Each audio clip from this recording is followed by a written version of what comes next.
అనారోగ్యం, ఉద్యోగం, వ్యాపారం అప్పులతో బాధపడుతున్నారా? వెంటనే జేకేఆర్ గురువు గారికి కాల్ చేసి అపాయింట్మెంట్ తీసుకోండి. నమస్తే రమగారు. నమస్తే జయ. రమగారు, కొన్ని బంధాల నుంచి కొన్ని సమయాల వరకు ఉండాలి. కొన్ని బంధాలతో మనం కొన్ని సమయాల వరకే ఉండాలి. ఆ తర్వాత దాని నుంచి కొంచెం పక్కకు వెళ్ళాలి, కాలాన్ని బట్టి, మన వయస్సుని బట్టి. కానీ అలా వెళ్ళలేకపోతామండి. ఎప్పటికీ దాన్నే పట్టుకుంటాం. దాని తర్వాత ఫర్ ఎగ్జాంపుల్, మన పిల్లల కోసం బాగా కష్టపడతాం, సంపాదిస్తాం, కూడబెడతాం, వాళ్ళని పెంచి పెద్ద చేసి ఒక మంచి పరిస్థితుల్లో ఉండేలాగా చూస్తాం. వాళ్ళ పిల్లల గురించి కూడా మనమే ఆలోచిస్తాం. వాళ్ళు కూడా బాగా చదువుకోవాలి, మంచి ప్రయోజకులుగా ఆస్తులు కూడబెడతాం, మంచి ప్రయోజకులుగా ఉండాలనుకుంటాం, ఏదో కావాలని కోరుకుంటూ ఉంటాం. ఇంకా మనం ఎప్పుడు సుఖంగా ఉండేది, మన గురించి మనం ఎప్పుడు ఆలోచించేది? అలా అంటే ఏమంటారు తెలుసా? నేను ఒకరితో ఇలా మాట్లాడితే, వాళ్ళు సంతోషంగా ఉంటేనే నేను సంతోషంగా ఉంటా, అదే నాకు నిజమైన సుఖం అంటారు. అది కరెక్టేనా? నిజమే. కానీ ఇంకా మన జీవితానికి ఒక భగవంతుడు కృష్ణారామ అనుకోవటం, ముక్తి మోక్షం ఏమీ లేదు, ఏముండదు. కొన్ని జీవితాలు అంతే చేయ. మనవరాళ్ల పెళ్ళిళ్ళు, మనవడు ఇంకా చిన్నపిల్లాడైతే వాడి పెళ్లికి పెట్టబోయే మంగళసూత్రాలు, డైమండ్స్తో మంగళసూత్రాలు, పెళ్లిళ్ళు చేసుకుంటారు చేసుకోరు మనవాళ్ళు, మనకు తెలియదు. కానీ వీళ్ళు అట్లా అనుకుంటారు. అంటే తాపత్రయాన్ని వదిలిపెట్టుకోలేకపోవటం జయ. ఇదేంటంటే మేమే చిన్నప్పుడు రఘువంశం చదువుకునేటప్పుడు స్కూల్లో ఉండగా అందులో ఒక శ్లోకం ఉంటుంది రఘువంశంలో, కాళిదాసు రాస్తాడు. శైశవేభ్యస్త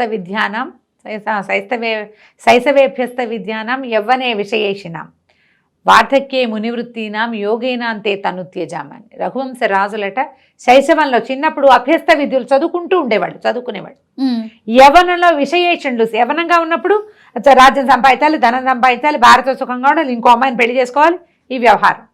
వార్ధక్యే మునివృత్తీన, వృద్ధాప్యం వచ్చాక పిల్లాడికి రాజ్యం అప్పచెప్పేసాం, అయిపోయింది, ఇంకా మనం మునిలాగా ఉందామని అడవులకు తరలి వెళ్ళిపోయేవాళ్ళు.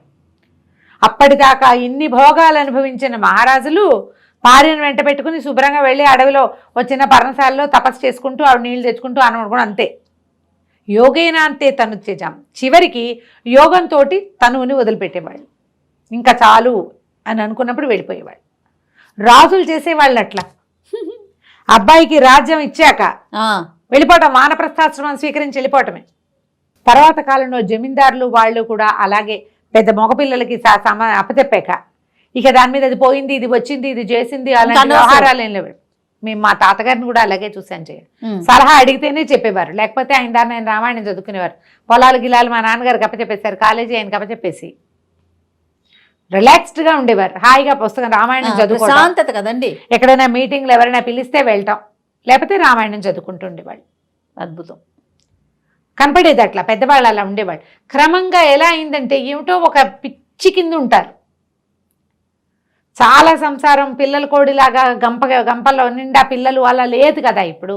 ఒక భ్రమగా పిల్లలు కూడా సరిపడేంత సంపాదించాలి. వాళ్ళు సంతోషిస్తారేమో. 3వ తరం నుంచే చెడిపోవటం మొదలెడుతుంది జయ. అవును, డబ్బు ఎక్కువైపోయింది కొందికి, అవకాశాలు ఎక్కువ ఉంటే పిల్లలు పాడైపోతారు. ఎక్కడో ఎన్ని తరాలైనా పిల్లలు పాడు కాకుండా, ఆస్తులు పాడు కాకుండా ఉండేవాళ్ళు చాలా రేరు. బంగారు కొండల రాజ్యాలే కాదు, వాళ్ళ పరిస్థితి జయ. మహా విజయనగర సామ్రాజ్యం ఎట్లా పతనమైందో చూస్తామా మనం? అవును, మన కథల్లో కనిపిస్తుంది, హిస్టరీలో. పెద్ద రాజులే ఎలా అయిపోతారు, క్రమంగా అలాగే అవుతుంది. మన సంగతి మనం చూసుకోవాలి. కొంత మటుకు వచ్చాక వాళ్ళకి అప్పచెప్పి కదా, అది కూడా మనమే సవరించాలి, మనమే ముద్రించాలి, మనమే సరి చేయాలి.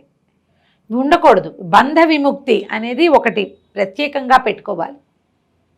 కొంత వయసు వచ్చాక నేను ఇప్పటిదాకా కృష్ణారామ అనుకోలేదు, ఏ తీర్థక్షేత్రం చేయలేదు, చూడలేదు, ఏ దానం ధర్మం చేసుకోలేదు, భాగవతమో రామాయణమో ఇంకోటో చదువుకోలేదు, ఎవరికైనా సహాయం చేయలేదు. నేను కొన్ని ప్లేసెస్ చూస్తా, కొన్ని చదువుకుంటా, కొన్ని నేర్చుకుంటా, కాస్త పెద్దవాళ్ళకి శుశ్రూష చేస్తా, ఎవరో గురువుగారిని ఆశ్రయిస్తా, జపం చేసుకుంటా. అలాంటి ఆలోచన ఉండాలి కదా, ఉండదు.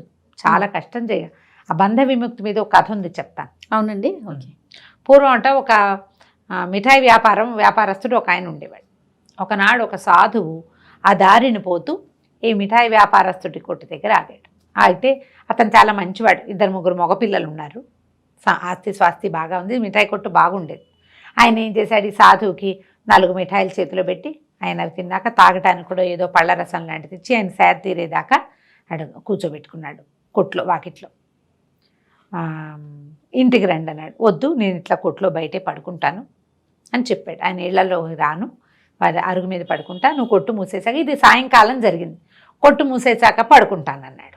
అరుగు మీద పడుకుంటానంటే ఇంకా మీకు నేను చేయగలిగే సేవ ఏమైనా ఉందా అని అడిగితే, అయితే ఆయన వస్త్రం ఒకటి తీసేట కప్పుకునేది. ఈ వస్త్రం అంతా చిరుగులు పడిపోయింది, ఇక్కడ ఎక్కడైనా పడుకుంటే దోమలు కుడుతున్నాయి, చలి ఆపట్లేదు, దీన్ని బాగు చేయించి ఇవ్వమన్నాడు. ఆయన ఏం చేశాడు, వెంటనే ఇంటి నుంచి సూది దారం తెప్పించి చక్కగా దాన్ని కుట్టించాడు. చిల్లులు పడింది కదా, అన్ని చోట్ల మాస్కులేసి దుప్పటి రిపేర్ చేసి ఇచ్చాడు. కొత్త దుప్పటి ఇవ్వాల, దుప్పటి రిపేర్ చేసి ఇమ్మని అడిగాడు. ఆయన ఏమడిగితే అది చెయ్యాలి, సాధువు కదా, ఆఫర్ చేయకూడదు. సరే చేసిస్తే ఆయన రాత్రి హాయిగా పడుకున్నాడు అక్కడ. తెల్లవారి ఆయన నిద్ర లేచి కాస్త స్నానం సంధ్య తెమిల్చుకునేసరికల్లా వ్యాపారి వస్తాడు, వచ్చేసాడు. కనపడ్డాడు, దండం పెట్టాడు. నాయన నీ వల్ల చాలా సుఖంగా నిద్ర గడిచిందోయ్, చాలా సంతోషించా, చాలా రోజుల తర్వాత అంత గాఢమైన నిద్ర పట్టింది, నీ యొక్క భక్తి తత్పరత వల్లే నాకు అంత మంచి నిద్ర పట్టింది, నీకు వైకుంఠ ప్రాప్తిని కలగజేస్తా, నాతో రా, నీకు ముక్తి కల్పిస్తాను నేనన్నాడు.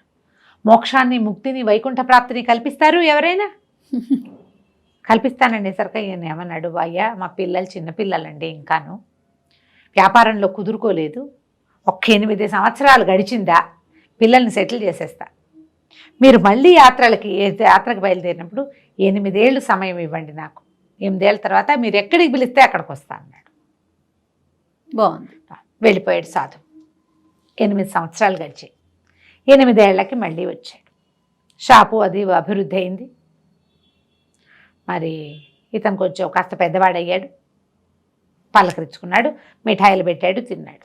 అబ్బాయి నీకు వైకుంఠ ప్రాప్తి కలిగిస్తానన్నాను, వస్తావా నాతోటి అన్నాడు. అంటే అయ్యా అట్లా కాదండి, పిల్లలు పెద్దవాళ్ళు అయ్యి దురభ్యాసాలు పాలైపోయారు, ఇప్పుడు ఉన్న పరిస్థితులు వాళ్ళని వదిలేస్తే నా ఇల్లు వాకిలి ఏమైపోతుందో తెలీదు, చెడు సావాసాలు పారినబడ్డారు, ఒక అబ్బాయికి వ్యసనాలు అయిపోయినాయి, ఇంకోటికి సావాసాలు చెడ్డవైపోయినాయి, వాళ్ళని దారిలో పెట్టాలండి, దారిలో పెట్టి వ్యాపారాన్ని అభివృద్ధి చేసి పిల్లల్ని దారిలో పెట్టి పెళ్ళిళ్ళు చేసి అప్పచెప్తా, పెళ్ళిళ్ళైనా వాళ్ళు అభ్యాసాలుగానే ఉన్నారు వాళ్ళు అని చెప్పాడు. చెప్పి ఇంకొక 8 ఏళ్ళు సరేనన్నాడు. మళ్ళీ 8 ఏళ్ళకి చంచనగా సాధు వచ్చేసాడు. వచ్చేసరికల్లా షాపు లేదు, మిఠాయి కొట్టు లేదు. ఆ మిఠాయి కొట్టు వెనకాలే పెద్ద ఇల్లు వాళ్ళది, అదంతా పాడుకొట్లాడుకుంటూ ఉంది. అక్కడి నుంచి చిరిగిన గుడ్డలతోటి తిరుగుతున్నారు, చింకి గుడ్డలతో ఇంత చిన్న చిన్న పిల్లలు. ఆ ఇంటి వెనకాల ఏవో 1-2 గొడ్లు ఉన్నాయి, ఒక ఎద్దులే ఒకటి కనపడుతుంది, ఒక ఎద్దు ఒకటి కనిపిస్తోంది. బీదగా ఉంది వాళ్ళ పరిస్థితి అంతా. కొట్టయితే లేదు. ఈయన ఏమయ్యా ఇక్కడ ఒక వ్యాపారస్తుడు ఉండాలి కదా అని ఆ చింకి పిల్లడి గుడ్డల పిల్లవాడిని ఎత్తుకున్న ఒక్కొక్కటిని అడిగాడు. అడిగితే వ్యాపారస్తుడు మా నాన్నేనండి, మేమిద్దరం అన్నదమ్ములం, మా వ్యాపారం పాడైపోయింది, మా నాన్న చనిపోయాడు, మరి ఈ పాత ఇల్లు అట్లాగే ఇల్లు కూడా పడిపోయిందండి, అట్టగా కాలక్షేపం చేస్తున్నాం, నాకు కొంచెం కాస్త వ్యవసాయం ఉంది వెనకాల చేసుకుంటున్నా, ఈ అవతల మా తమ్ముడికి ఒక 1/2 ఎకరం పొలం ఉంది, ఇద్దరం కలిసి ఈ ఎద్దుతోటి వ్యవసాయం చేసుకుంటున్నామండి అన్నాడు. ఈయన ఎద్దు కేసు చూశాడు. చూసేసరికి ఆయనకి తెలిసింది ఈ ఎద్దు ఎవరో కాదు, చచ్చిపోయిన వ్యాపారి స్వీట్ కొట్టువాడు ఇలా పుట్టాడు. ఈయన ఏం చేశాడు, ఆ దగ్గరికి వెళ్ళి చేతిలో కమండలం ఉంది, మంత్రజలం చల్లాడు. చల్లేసరికల్లా ఎద్దుకు తెలిసింది పూర్వజన్మ స్మృతి. నీకు వైకుంఠ ప్రాప్తికి నేను ప్రామిస్ చేశాను కదా, నాతో రా, నీకు వైకుంఠ ప్రాప్తి కలిగిస్తానన్నాడు సాధువు. ఈ ఎద్దు రూపంలో ఉన్న వ్యాపారస్తుడు అన్నాడు, అయ్యా పిల్లల్ని ఎట్లా వదిలేనండి, ఇప్పుడు నేనే దిక్కు, నన్ను అడ్డం పెట్టుకుని వ్యాపారం చేసుకుంటున్నారు, నన్ను అడ్డం పెట్టుకున్నారు, ఈ వ్యవసాయం చేస్తున్నారు, నేను కాస్త చచ్చిపోయానంటే వెళ్ళిపోయాను, ఇప్పుడు ఏముంది మీరు తీసుకుపోవడం నేను చచ్చిపోవటం, వీడు ఎట్లా చేసుకుంటాడు ఈ వ్యవసాయం, వీడు బండి కట్టుకుని ఏదో సామాన్లు మోసి రోజుకో పావలా అర్ధ వీడు సంపాదించుకుంటున్నాడు, వీడిదికి చిన్నవాడికేమో ఒక 1/2 ఎకరం వ్యవసాయం ఉంది, దానికి కాడి కట్టినప్పుడల్లా నన్నే కట్టుకుంటున్నాడు, నేను లేకపోతే వీళ్ళు ఎట్లా బతుకుతారు, పిల్లలు చూడండి చిన్న పిల్లలండి మా మనవలు, పిల్లలు దురభ్యాసాల వల్ల ఆస్తంతా పాడైపోయింది, క్షమించండి బాబు, మీరు వచ్చినా నేనేమీ చేయలేకపోతున్నానండి అన్నాడు సాధువు. వీడి కర్మానికి మనం ఏం చేస్తామని వెళ్ళిపోయాడు. 8 ఏళ్లకి మళ్ళీ వచ్చాడు. మళ్ళీ రమ్మన్నాడు. మళ్ళా వస్తానన్నాడు. వచ్చేసరికల్లా ఎద్దు లేదు. వీళ్ళ పరిస్థితి ఇంకా అధ్వానంగా ఉంది. వాకిట్లో ఒక కుక్క మాత్రం కట్టేసింది. కుక్క ఈయన సాధువుని చూడగానే విపరీతంగా మురిగింది. అది మురిగేసరికల్లా ఏమయ్యా మీ ఎద్దు ఉండాలి కదా, ఏమైంది అని అడిగాడు. ఎద్దు చచ్చిపోయిందండి, మేమే ఎట్టకొట్టా బతుకులు ఏడుస్తున్నాము అన్నారు. ఆ కుక్క అరుస్తుంటే ఈయనకి ఏమనిపించింది, ఈ కుక్క ఎందుకు అరుస్తుంది నన్ను చూసి అని చెప్పి ఆ కుక్క మీద మంత్రజలం చల్లాడు. కుక్కకి స్పృహ వచ్చింది, వ్యాపారస్తుడే కుక్క, ఎదుగా చచ్చిపోయి కుక్కగా పుట్టాడు. ఓకే. పుట్టేసరికల్లా ఏమయ్యా వైకుంఠ ప్రాప్తి తీసుకుంటావా ఇప్పటికైనా అన్నాడు. అయ్యో కనీసం నేను ఇక్కడ ఉంటే నా కొడుకులు ఇద్దరు ఎక్కడోకి వెళ్ళి కోడళ్ళు పనులు చేసుకుంటున్నారు, పిల్లలకి కాపలా కాస్తున్నానండి నేను, ఇప్పుడు వచ్చేస్తే ఏమైపోతారు వీళ్ళు, అందుకని నేను రాలేను బాబు, నన్ను క్షమించండి, మీరు వైకుంఠం ఇప్పిస్తానన్నా నేను కుక్క బతుకే నా బతుకని ఏడ్చాడు. సరే వీడి కర్మానికి ఆయన వెళ్ళిపోయాడు. మళ్ళీ 8 సంవత్సరాలకు వచ్చాడు, కుక్క లేదు. వీళ్ళు అలాగే దౌర్భాగ్యంగా బతుకులు ఏడుస్తున్నారు.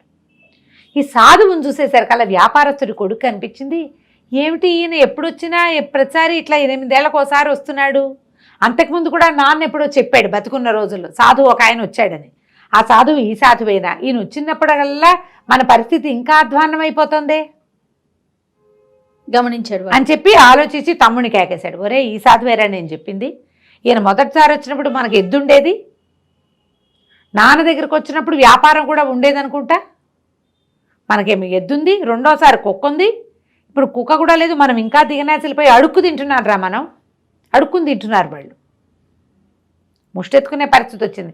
పిల్లలు పెద్దవాళ్ళు అయ్యారు, పెద్ద పిల్లలు ముష్టెత్తుకుంటున్నారు, ఇంకా దొంగతనాలే మిగిలినాయి వాళ్ళ బతుకులో.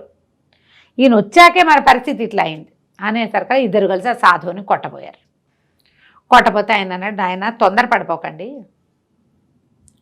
మీ నాన్న ఇదివరకు పడుకునే ప్లేస్ ఉంది కదా, పడుకునే ప్లేస్ ఉంది, ఆ ఇల్లంతా పాడుకొట్లాడుతూ పాతగా అయిపోయింది, అంతా పడిపోయింది ఓ పక్కన, అందులోనే తలదాచుకుంటున్నారు ఇద్దరు కుటుంబాలతోటి, మీ నాన్న తల ఎక్కడైతే తలబెట్టుకు పడుకునేవాడు అక్కడ తవ్వండి రా అన్నాడు.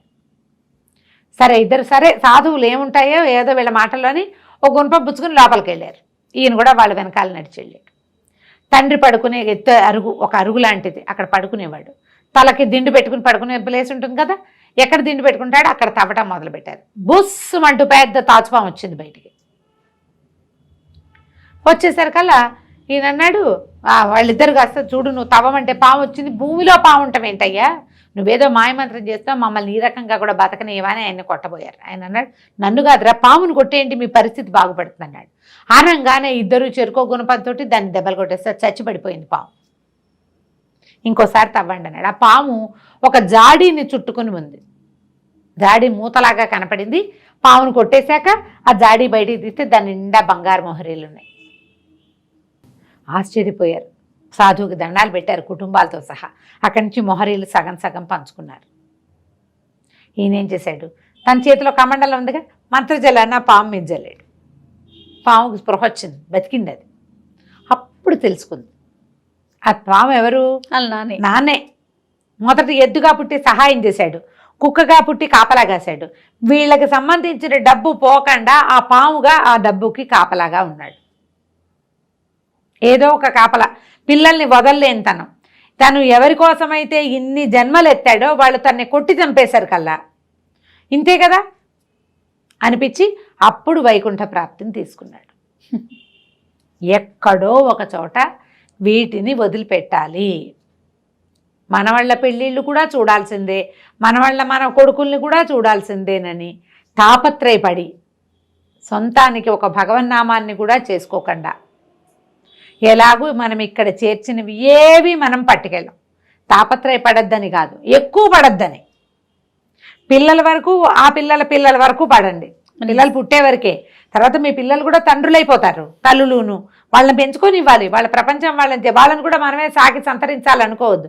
అంత మటుకు వెళ్ళాక మనం కూడా రఘువంశరాజుల్లాగా చక్కగా యోగము, చక్కగా మునివృత్తి, హాయిగా వార్ధక్యంలో అయినా ప్రశాంతంగా ఉండటము, వానప్రస్థాశ్రమం స్వీకరించడం, ఏదో కృష్ణారామాన్ని మంచి మాటలు వినటం, సొంతానికి ఏదైనా చేసుకుంటే ఇహము పరము రెండు వస్తాయి. వా ఎంత బాగుందో రమ్మగారు, బుక్ ఎక్కడ దొరికిందో కానీ మీకు భలే ఉన్నాయండి, ప్రతి ఒక్కటి ఒక వజ్రమే. నమస్తే రమ్మగారు. నమస్తే.